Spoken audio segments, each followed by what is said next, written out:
Shihao pergi ke daratan 5 elemen untuk menemui Batian dan 2 lainnya. Sesampainya di tempat yang disepakati, Shihao bingung mengapa mereka belum terlihat. Shihao tidak mengajak mereka ke alam rahasia Yuan-Tian karena hanya kontestan yang diizinkan masuk. Tidak ada orang lain. Ditambah lagi bahaya selalu mengawasi. Saat itu Shihao meminta mereka untuk mencari tempat bersembunyi dan menunggu dirinya. Tiba-tiba Shihao diserang.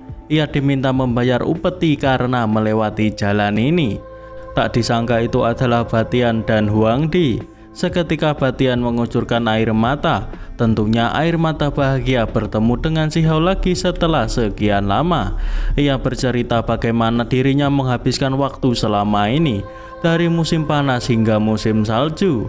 Suatu saat burung yang berada di atas batu ilahi tersebut terbangun. Ia tiba-tiba menyerang Batian. Batian meminta Shihao harus memberikan kompensasi karena hal itu. Melihat Shihao mengeluarkan batu takdir surgawi, sontak Batian berhenti merengek. Ia pun senang dan kembali memuji Shihao. Tak disangka Batian mampu menyatukan batu takdir surgawi. Dengan adanya batu takdir surgawi, ia pasti akan berevolusi dengan sempurna dan menjadi batu terkuat di dunia. Batian memberitahu Shihao jika semua klan darah berdosa alam bawah berkumpul di tempat bernama Daratan Dosa. Mendengarnya, Shihao kembali teringat perkataan Hidolin saat itu, bahwasanya klan api di Daratan Dosa menderita kerugian terbesar. Tanpa berlama-lama, Shihao ingin segera pergi ke Daratan Dosa. Sesampainya Shihao di reruntuhan batu Daratan Dosa, ia melihat keadaan yang begitu sunyi dan mengenaskan. Tapi entah mengapa hal ini membuat dirinya merasa begitu familiar. Pantas saja Shihao merasa seperti itu karena ini adalah situs reruntuhan negara batu.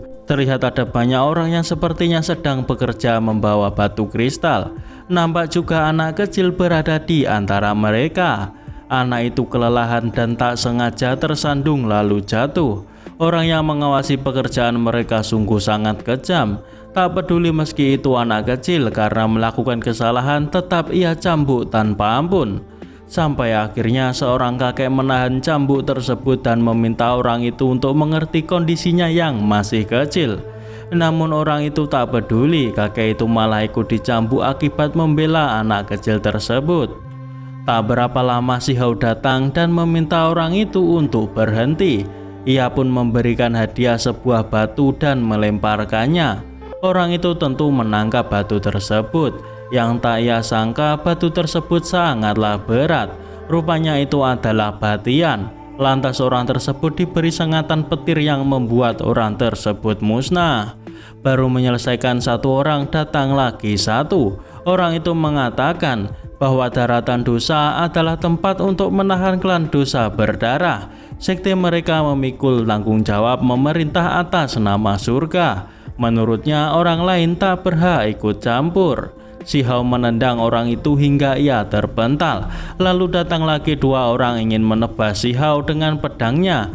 Namun mereka terkejut tak percaya pedang mereka patah ketika menebas tubuh Shihao.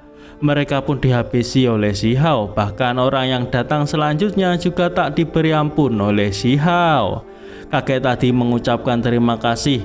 Namun meski Shihao bermaksud menolong mereka, namun Shihao juga akan menyebabkan masalah besar. Hal itu kemungkinan juga akan mengorbankan hidup mereka. Bisa dianggap Shihao begitu ceroboh. Mereka bukanlah orang tak tahu terima kasih. Namun mereka telah dianiaya begitu kejam selama beberapa tahun. Ia juga tidak pernah menyangka masih ada orang di klan batu yang berbakat dan memiliki harapan. Dahulu kala klan batu sangatlah makmur dan melahirkan beberapa sosok hebat pada saat era kemakmurannya. Setelah leluhur klan batu mengetahui beberapa kebenaran, sebuah tangan besar jatuh dari langit dan menghancurkan seluruh negara batu, bahkan mendatangkan bencana bagi anak cucu, membuat klan batu diperbudak selama ribuan generasi. Total ada 30 klan dosa berdarah yang ada di Daratan Dosa ini, termasuk klan batu, klan api, dan lainnya. Ada banyak sekali klan dosa berdarah, tapi klan batu dianggap sebagai klan yang paling tidak bisa dimaafkan. Meski secara jelas mereka tidak dapat dikenali sebagai anggota klan batu, namun di daratan dosa ini ada sebuah batu bernama batu suci dosa berdarah, yakni batu yang dapat mendeteksi keturunan darah berdosa. Ketika Si Hao bermaksud ingin menghancurkan batu tersebut, kakek tadi melarangnya, karena jika seseorang dengan darah berdosa menyentuhnya, sebuah rune akan terpantul di langit. Jika sampai mengganggu master dari ajaran besar, mereka tidak tahu bencana apa yang akan datang. Setelah semua orang istirahat, Si Hao berjalan mendekati batu suci tersebut. Ia bisa melihat gambaran yang terjadi pada saat itu. Perlahan Si Hao mengulurkan tangannya ke arah batu dan terbentuklah rune pengumpulan darah berdosa yang sangat kuat. Hal ini belum pernah terjadi sebelumnya. Kakek tadi panik dan menyuruh orang-orang segera membawa anak-anak pergi, karena ia merasa bencana besar pasti akan datang. Ia juga menyuruh Si Hao untuk segera pergi, karena dengan adanya tanda turunnya awan dosa berdarah, sang pengawas pasti akan datang. Benar saja, tak berapa lama datanglah naga iblis tingkat dewa yang berasal dari sekte naga iblis. Melihat tanda awan berdarah, naga tersebut menganggap jika Si Hao harus dihukum mati. Si Hao akan melawan naga tersebut untuk menciptakan kedamaian bagi mereka dan meminta mereka untuk menjauh dari tempat ini. Si Hao pun menyerang naga tersebut. Meski sempat terjatuh akibat sambaran ekor naga, Si Hao berhasil bangkit dan menyerang lagi, hingga membuat naga tersebut mengeluarkan petaka naga iblis.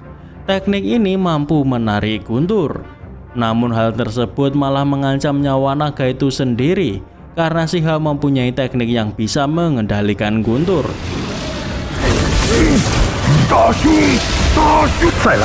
Hingga pada akhirnya Si Hao memukul naga ini hingga terjatuh ke tanah. Si Hao memberitahu mereka bahwa dirinya baru saja mendapatkan penglihatan. Kata dosa itu sebenarnya melambangkan kemuliaan, bukan dosa kejahatan.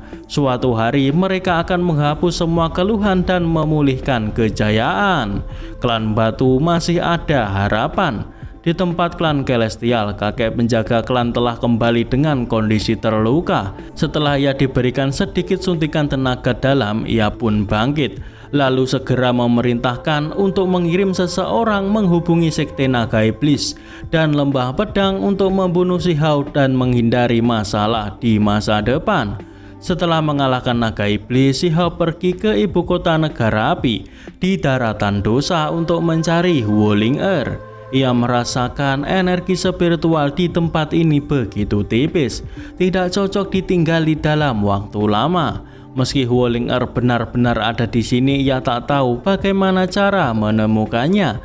Ia pun bertanya pada seseorang di jalan, namun orang tersebut tidak mengetahuinya. Si Hao bertanya kepada setiap orang yang ia temui hingga malam tiba, namun tak seorang pun dari mereka yang mengetahuinya. Ia malah melihat banyak praktisi dari daratan lain yang datang. Batian menjelaskan, praktisi dari semua ajaran besar berkumpul di sini. Mereka melihat kelemahan daratan dosa, jadi berharap mendapat kualifikasi untuk perang antar jenius. Banyak orang yang memaksa, namun siapa yang akan menegakkan keadilan untuk keturunan darah berdosa? Seseorang sedang membicarakan mengenai Huang yang berhasil mengalahkan Dicong, sang pewaris istana immortal. Menurut mereka, Dicong kalah karena itu hanya tubuh kedua Dicong. Jika tubuh utama dan tubuh kedua bergabung, pasti tidak akan terkalahkan di dunia. Tidak ada saingan di generasinya. Seorang gadis bernama Tian Yao berpendapat, meski sudah menggabungkan dua tubuhnya, Dicong pasti bukanlah tandingan Huang.